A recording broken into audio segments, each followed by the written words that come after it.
নমস্কাৰ ছাত্ৰ ছাত্ৰীসকল, আজি তোমালোকক মই পুনৰবাৰ মোৰ চেনেলটোলৈ স্বাগতম জনাইছো। প্ৰথমতে তোমালোকক মই আজি কি কৰিম সেইটোৰ বিষয়ে অলপ কৈছো। তাৰমানে কি কৰিম আজি আমি প্ৰথম যিটো লেসন আছিল, লেসনটোৰ একেবাৰে শেষৰ ফালে 21 নম্বৰ এক্টিভিটিজত তোমালোকক এটা তাৰমানে কি সাধু দিয়া আছে। সো সাধুটো পঢ়ি পেলাই তোমালোকক কেইটামান পিছফালে কুৱেশ্যনছ দিয়া আছে, তাৰে মানে প্ৰায় আহি থাকে এক্সামত। সো এতিয়া মই সেইটোৰ বিষয়ে তোমালোকৰ লগত আলোচনা কৰিম। গতিকে বলা আমি আৰম্ভ কৰো। প্ৰথমতে তিনালি ৰমান নামটো আছিল কি? তিনালি ৰমান। সো প্ৰথম দফাটোত কি দিছে আমি সেইটো চাম। তিনালি Roman was a courtier in a king's court. One day the king got angry with Tinali Raman. The king said, I don't want to see your face.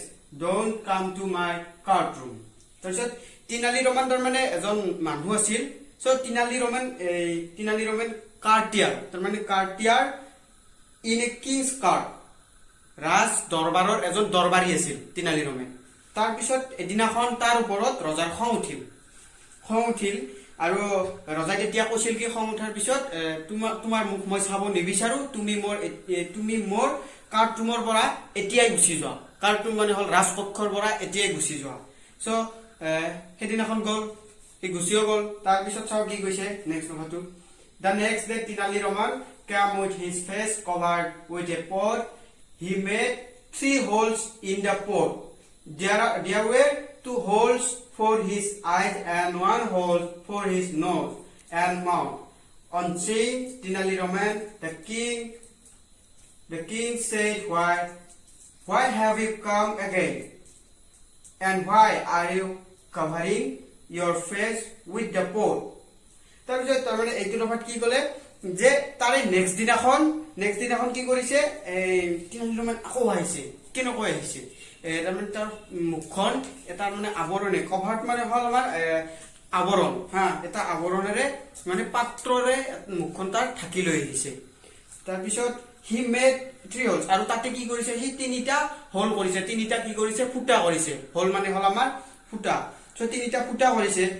There are 2 holes for his eyes, আৰু দুটা তাৰে ফুটা কি আছিল, তাৰে দুটা ফুটা আছিল চকুৰ বাবে, আৰু এটা ফুটা আছিল নাক আৰু মুখখনৰ বাবে। এটা ফুটা। তাৰপিছত কৈছে কি, তাৰপিছত ৰজাজনে কি বুলি কৈছে, সিটো এদিনাখনে কৈছিলে যে তুমি মোৰ কাৰ্টৰুমলৈ নাহিবা, মোৰ ৰাজকক্ষলৈ নাহিবা। তাৰপিছতো তেওঁ আহিছে। তাৰপিছত ৰজাজনে ক'লে, তুমি আকৌ কিয় পুনৰ আহিলা? কাম মানে হল অহা,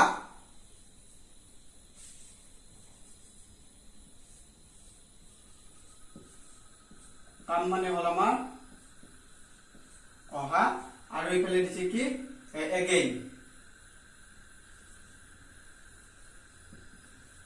এগেইন মানে হল আমাৰ পুনৰ। এগেইন মানে হল আমাৰ কি পুনৰ। তাৰমানে তুমি পুনৰ কিয় আহিলা? আৰু তাৰ পিছত কৈছে কি, আৰু তুমি যে এই মুখখন ঢাকি ৰাখিছা, কাৰণটো কি? মুখখন কিয় ঢাকি ৰাখিছা? তাৰপিছত কি কৈছে আমি চাওঁ।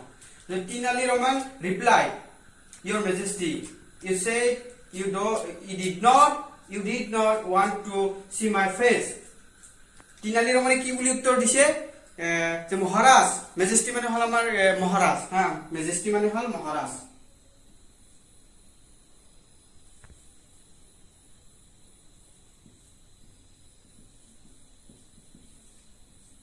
মেজেষ্টি মানে হল আমাৰ কি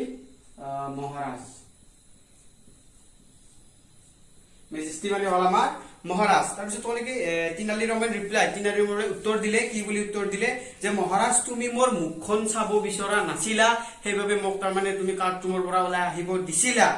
সো তাৰপিছত কি কৈছে চাওঁ।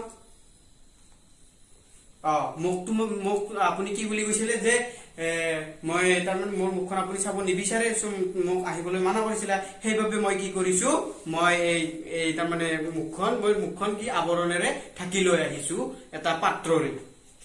তাৰপিছত কি কৈছে চাওঁ।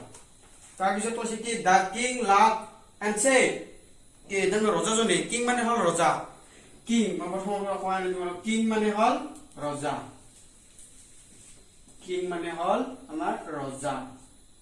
এতিয়া ৰজাজনে কি কৰিছে হাঁহিছে আৰু কৈছে কি বুলি ইউ আৰ ভেৰি ইণ্টেলিজেন্ট তুমি বৰ বুদ্ধি হও ইণ্টেলিজেন্ট মানে হল আমাৰ বুদ্ধি হও তাৰপিছত তিনালি ৰমন তিনালি বুলি কৈছে কৈ ফেলে কি বুলি কৈছে তিনালি ৰমন স্মাইল এণ্ড সে তিনালি ৰমনে তাৰ মানে কৈছে এইবাৰ তিনালি ৰমন স্মাইল এণ্ড সে তাৰ মানে হাঁহিছিল আৰু কৈছিল কি বুলি থ্যাংক ইউ ইয়োৰ মেজেষ্টি তাৰ মানে ইয়োৰ মেজেষ্টি ইয়োৰ মানে কি আমাৰ গোটেইবিলাকে বুজিছে ধন্যবাদ আমাৰ মানে অলপ বেলেগকে কৈছে যদিও না কৈছে আমাৰ প্ৰিয় মহাৰাজ তেনেকৈ কৈছে তাৰ মানে মহাৰাজৰ অলপ হাঁহি উঠিল তাৰপিছত তাৰ ভাল লাগিল হয়তো কিবা কামত যদি খং উঠিছিল তেতিয়া ভাল লাগি গ'ল সেইবাবে ধন্যবাদ জনাইছি এতিয়া মহাৰাজটো সকলোতকৈ ওপৰত মহাৰাজক সন্তুষ্ট কৰাটো তাৰ মানে বাকী দৰবাৰীবিলাকৰ এটি কৰ্তব্য হয় নে নহয় এতিয়া যদি মহাৰাজৰ বাকীবিলাক খং উঠে তেতিয়াহ'লে মহাৰাজে উলিয়াই দিব পাৰে মাৰিও পেলাব পাৰে সেইটো মহাৰাজৰ কথা হয় নে নহয় গতিকে সন্তুষ্ট কৰাটো বাকী সদস্যসকলৰ দায়িত্ব হয় নে নহয় তাৰপিছত কুৱেশ্যন আনসাৰ কি দিছে আমি সেইটো আলোচনা কৰোঁ Question to target our 22 number 22 number দিছে কি যে rearrange the following sentences to complete the story এটা তাৰ মানে ইয়াতে কেইটামান চাৰিটা বাক্য দিয়া আছে সেন্টেন্স দিয়া আছে তাৰ পিছত কি কৰিব দিছে ইয়াত উলট পালটকে দিয়া আছে সো আমি প্ৰথমতে কোনটো হয় দ্বিতীয়তে কোনটো হয় তৃতীয়তে কোনটো হয় আৰু চতুৰ্থতে কোনটো হয় আমি হেতু কি কৰিম মিলাই লিখিম তাহলে আমি প্ৰথমটো কি দিছে মই গটেইটা প্ৰথমতে পঢ়ি দিও তাৰ পিছত কৈছো প্ৰথমটো দিছে কি তিনালি Roman came to the king's court with his face covered তাৰ মানে তেওঁ কি কৰিছিল মুখখনৰে থাকি আবৰণেৰে মুখখন থাকি কি কৰিছিল ৰাজকক্ষলৈ আহিছিল the king asked Tenali Raman not to come to his court আৰু তিনালি ৰমানে তেওঁ কি বুলি কৈছিল তিনালি ৰমানক ৰজাজনে কি বুলি কৈছিল তুমি মোৰ ৰাজকক্ষলৈ নাহিবা বুলি কৈছিল তাৰ পিছত দিছে সি নম্বৰটো হ'ব the king was impressed by তিনালি ৰমান's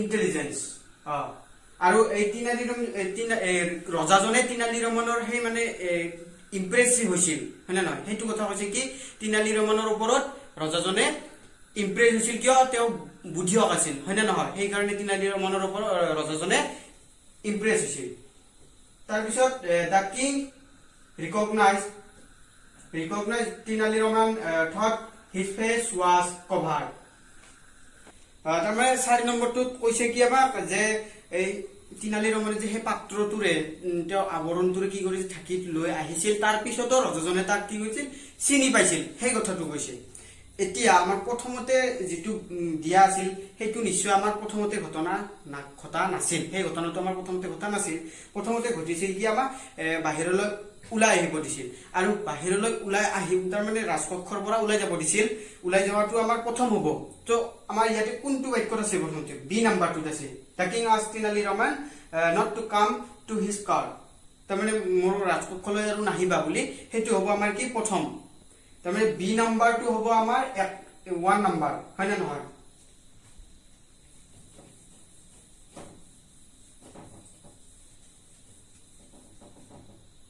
আমাৰ যেটো বি নাম্বাৰ দি আছে হেতু হ'ব আমাৰ 1 নাম্বাৰ আৰু তাৰ পিছত আমাক দিছে কি তিনালি Roman come to king's court with his face covered এতিয়া প্ৰথমতে যোনটো দিয়া আছে হেতু হ'ব আমাৰ 2 নম্বৰ হ'ব তাৰ মানে এ নাম্বাৰটো হ'ব আমাৰ 2 নম্বৰ কাৰণ কিয় তাৰ পিছতহে আমাৰ কলটোৰে থাকি লৈ আহিছিল না কল মানে এটা পাত্ৰৰে থাকি লৈ আহিছিল তো হেতু হ'ব আমাৰ কি 2 নম্বৰ হ'ব তাৰ পিছত দিছে the king was impressed by তিনালি ৰমান's intelligence এইটো লাষ্টত হে হৈছিল আমাৰ সি নম্বৰটো দিয়া আছে কি তেতিয়া তাৰ মানে তেওঁৰ বুদ্ধিৰ ওপৰত তাৰ মানে ইমপ্ৰেছ হৈ গৈছিল ৰজাজন আকৰ্ষিত হৈ পৰিছিল এইটো আমাৰ লাষ্টত হে হৈছিল পাঠটোৰ আমাৰ লাষ্টত হৈছিল হয় না নহয় গতিকে পাঠটোৰ লাষ্টত হোৱাৰ বাবে এতিয়া ডি নম্বৰটোত কি আছে the king recognized Tenali Raman thought his face covered নিশ্চয় এইটোৰ পিছতে হ'ব কাৰণ তেওঁ পাত্ৰটোৰে আবৰি আহিছিল আহাৰ পিছত তাৰ মানে পিছতো ৰজাজনে চিনি পাইছিল গতিকে পাত্ৰটোৰে আবৰি আহাৰ পিছতো যদি ৰজাজনে চিনি পাইছিল গতিকে আমাৰ হ'ব ইয়াতে D2 হয়নে নহয় তাৰ মানে আমাৰ D2 হ'ব 3 নম্বৰ আৰু যেহেতুকে এটাই বাছি আছে আমাৰ হেতু নিশ্চয় আমাৰ 4 নম্বৰে হ'ব হয় না নহয় তাৰ মানে আমাৰ সি টু 4 নম্বৰে হ'ব হয় না নহয় গতি এখিনি আছিল 22 নম্বৰ এক্টিভিটিছৰ কথা তো মৰমৰ ছাত্ৰ ছাত্ৰীসকল আজিৰ মানে পাঠটোত এখিনি আছিল বেছি দীঘলীয়া পাঠ নহয় এখিনিয়ে হয় আৰু মই অসমীয়াখিনি তোমালোকক ধুনীয়াকৈ বুজাই দিলো সো যদি কোনোবাৰ বুজাত অসুবিধা হৈছে তেতিয়াহ'লে তোমালোকে নিশ্চয় কমেণ্ট কৰি জনাবা আৰু ইয়াতকৈ অলপ ভালকৈ বুজাৰ আমি চেষ্টা কৰিম নিশ্চয় সো ভিডিঅ'টো শেষলৈকে চোৱাৰ বাবে তোমালোকক ধন্যবাদ জনাইছোঁ